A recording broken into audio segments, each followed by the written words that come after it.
ब्रह्ममुरारिसुरार्चितलिङ्गं निर्मलभासितशोभितलिङ्गम्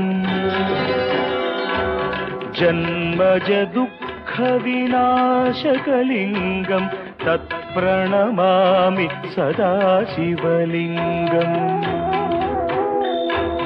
देवमुनिप्रवरार्चितलिङ्गं कामदहन करुणाकरलिङ्गम्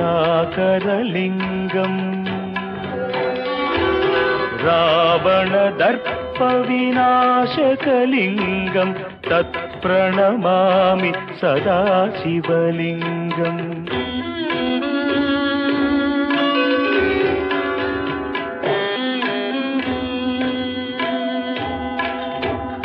सर्वसुगन्धसुलेपितलिङ्गं बुद्धिविवर्धनकारणलिङ्गं सिद्धसुरासुरवन्दितलिङ्गं तत्प्रणमामि सदा शिवलिङ्गं कनकमहामणिभूषितलिङ्गं फणिपतिवेष्टितशोभितलिङ्गम्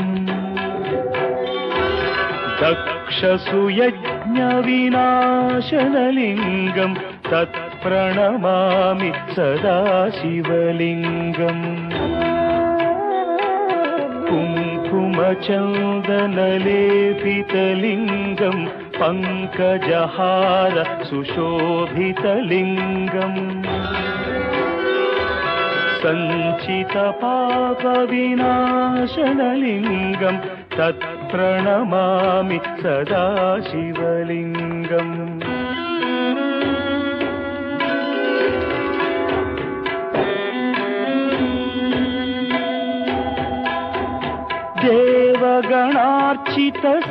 देवगणार्चितसेवितलिङ्गं भावैर्भक्तिभिरेव च लिङ्गं दिनकरकोटिप्रभाकरलिङ्गं तत्प्रणमामि सदा शिवलिङ्गम् अष्टदलोपरिवेष्टितलिङ्गं सर्वसमुद्भवकारणलिङ्गम्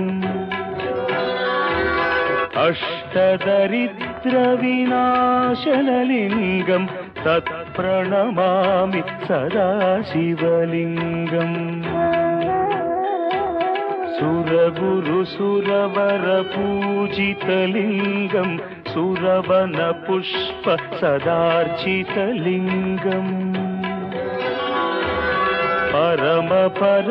परमात्मकलिङ्गं तत्प्रणमामि सदा शिवलिङ्गम् लिङ्गाष्टकमिदं पुण्यं यः पठेच्छिवसन्निधौ शिवलोकमवाप्नोति शिवेन सह मोदते।